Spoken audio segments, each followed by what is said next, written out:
নমস্কাৰ প্ৰিয় দৰ্শকসকল astro Shankar YouTube channel আৰু ফেচবুক পেজৰ মাজত সকলোকে পুনৰবাৰ নতুন এটা ভিডিঅ'লৈ আন্তৰিক স্বাগতম জনাইছো। আজি ভিডিঅ'টো আপোনালোকৰ বাবে লৈ আহিছো ধনতেৰছৰ বিশেষ কিছুমান উপায় আপোনালোকৰ মাজত দিবলৈ গৈ আছো। ইতিমধ্যে ধন ত্ৰয়োদশী বা ধনতেৰছৰ বিষয়ে আলোচনা কৰা হ'ল। আজি ভিডিঅ'টো আপোনালোকৰ বাবে লৈ আহিছো ধন ত্ৰয়োদশী তিথিৰ সময়ত আমি কি নিয়মে মা লক্ষ্মী, ভগৱান গণেশ আৰু কুবেৰ দেৱতাৰ পূজাখিনি কৰিব লাগে। লগতে দেৱতাসকলৰ যিজন ডক্টৰছ বুলি ক'লেও ভুল নহ'ব, ধনন্তৰী দেৱ। গতিকে সেই বিশেষ চাৰিজন ভগৱানক কি নিয়মে আপোনালোকে পূজা কৰিলে গোটেই বছৰটো আপোনালোকৰ ধন সম্পদ আৰ্থিক উন্নতি শ্ৰীবৃদ্ধি হ'ব, সেই বিষয়ে সম্পূৰ্ণ ভিডিঅ'টো লৈ আহিছো। আপোনালোকে সম্পূৰ্ণ ভিডিঅ'টো শেষলৈকে চাব, স্কিপ নকৰাকে চাব। ভিডিঅ'টো আৰম্ভ কৰাৰ আগত সকলোলৈকে সৰু এটা অনুৰোধ জনাইছো, এতিয়ালৈকে যিসকলে আমাৰ চেনেল এষ্ট্ৰ শংকৰ ইউটিউব চেনেলটো ছাবস্ক্ৰাইব কৰা নাই, অনুগ্ৰহ কৰি আপোনালোকে ছাবস্ক্ৰাইব, লাইক, কমেণ্ট, শ্বেয়াৰ ইত্যাদি আপোনালোকে কৰিব আৰু আপোনালোকৰ সমস্যাসমূহ কমেণ্ট বক্সৰ মাধ্যমে আমাক জনাবলৈ একেবাৰে নাপাহৰিব। প্ৰথমতে আমি জানি ল'ব লাগিব ধনতেৰছ তিথিটো কেতিয়ালৈ পৰিছে। 2025 বৰ্ষৰ ধনতেৰছ পৰিছে 18 অক্টোবৰ শনিবাৰ দুপৰীয়া 12:18 লাগিব। পঞ্জিকা অনুসৰি বিভিন্ন গণনা অনুসৰি আপোনালোকে সময়ৰ অকমান 5-10 মিনিট ইফাল সিফাল পাব, সেইটো কোনো ডাঙৰ কথা নহয়। কিন্তু 18 অক্টোবৰ শনিবাৰ দিনা আমি ধন ত্ৰয়োদশী বা ধনতেৰছ তিথিটো মানিব লাগিব। আৰু সেই ধনতেৰছ বা ধন ত্ৰয়োদশী তিথি থাকিব ৰবিবাৰ, অৰ্থাৎ 19 অক্টোবৰ ৰবিবাৰ দুপৰীয়া 1:51 থাকিব। গতিকে ধনতেৰছৰ যি 13 গছি বন্তি, সেই বিষয়েও কম আপোনালোকক।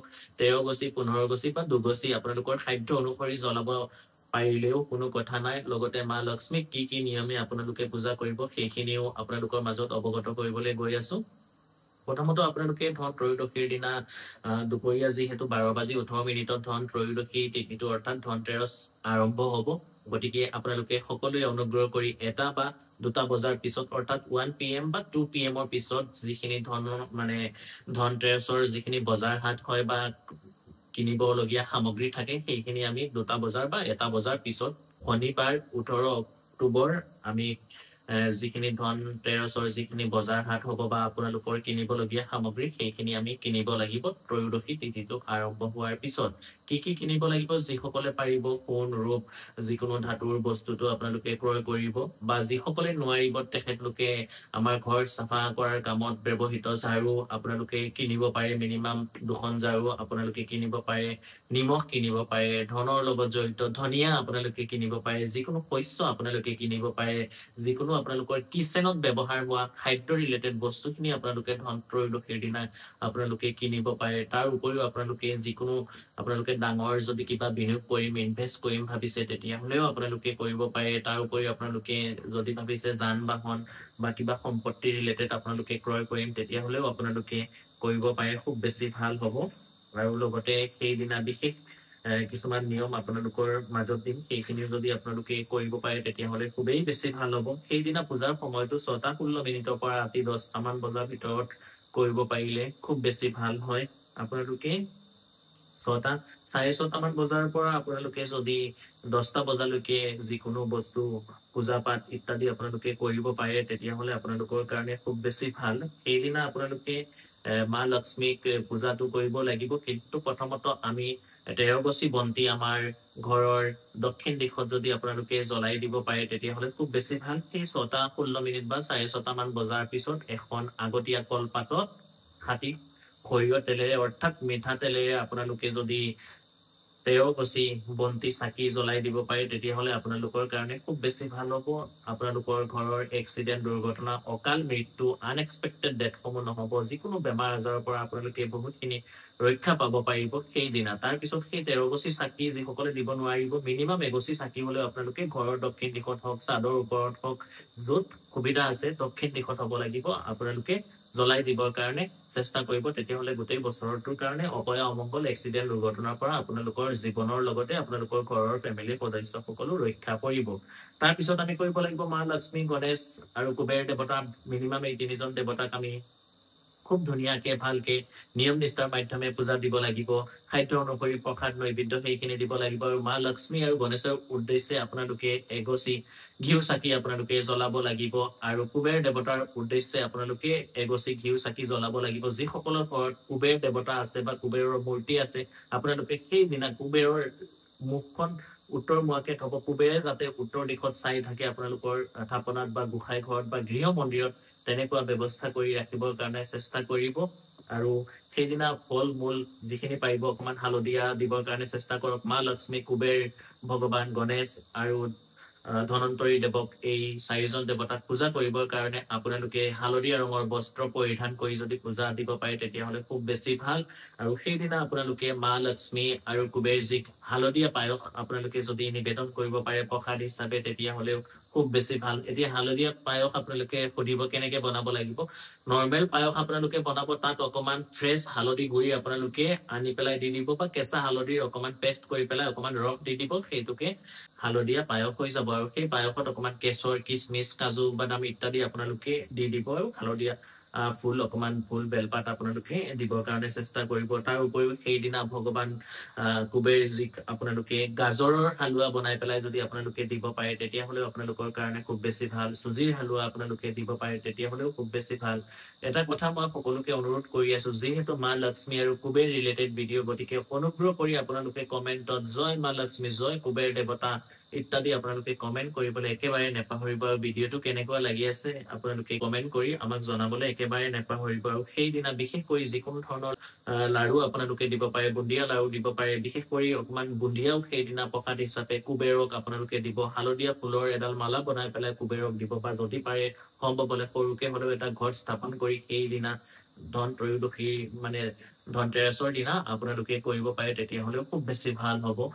আৰু 2-4টা কথা জনাম এইখিনিতে। সৰু সৰু 2-এটা কথা জনাই ল'ব খুজিছো। আপোনালোকে বহুতে মোৰ লগত বা আমাৰ লগত যোগাযোগ কৰিম বুলি ভাবে, মোক ক'ত কেনেকে কিদৰে যোগাযোগ কৰিব পাৰিব। মোৰ চেম্বাৰ গুৱাহাটীত আছে, নগাঁৱৰ কঠীয়াতলি চাৰিআলিত আছে, আৰু হোজাইত আছে। ভিডিঅ' ডিছক্ৰিপশ্যনত contact details, chamber details, Facebook page link, WhatsApp channel link, Instagram link গোটেইখিনি ডিটেইলছত দিয়া থাকে। স্ক্ৰীণত নাম্বাৰো দিয়া থাকিব।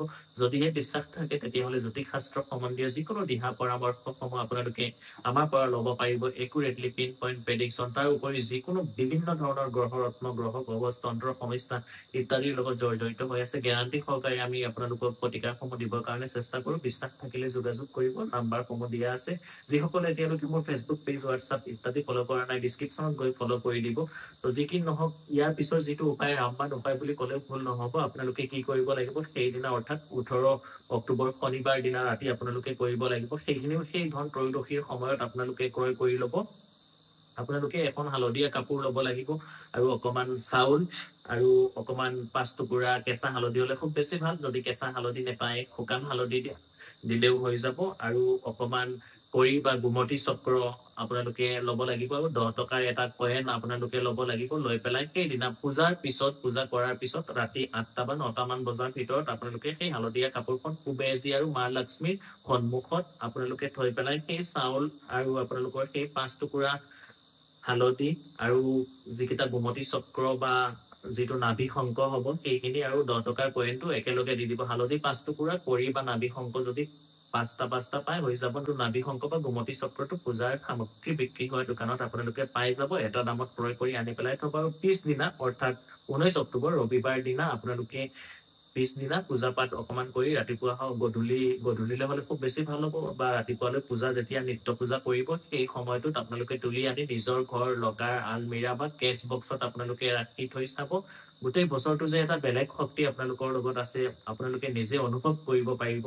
চাৰিও দিশৰ পৰা আপোনালোকৰ লাহে লাহে উন্নতি হ'বলৈ সক্ষম হ'ব। দোকান বা ব্যৱসায় প্ৰতিষ্ঠানত ৰাখিলে লাহে লাহে ব্যৱসায় বৃদ্ধি হ'ব। ঘৰখনত ৰাখিলে ঘৰৰ চাৰিও দিশৰ পৰা অপয়া অমংগল নাশ হ'ব, আৰ্থিক উন্নতি হ'ব, মা লক্ষ্মীৰ বাস হ'ব। আৰু সেই দিনা ধন ত্ৰয়োদশীৰ দিনা বিশেষ কৰি মা লক্ষ্মী আৰু কুবেৰক যিমান পাৰে আপোনালোকে খুব নিয়ম নিষ্ঠা মনৰ পৰা আপোনালোকে কৰিবৰ কাৰণে চেষ্টা কৰিব।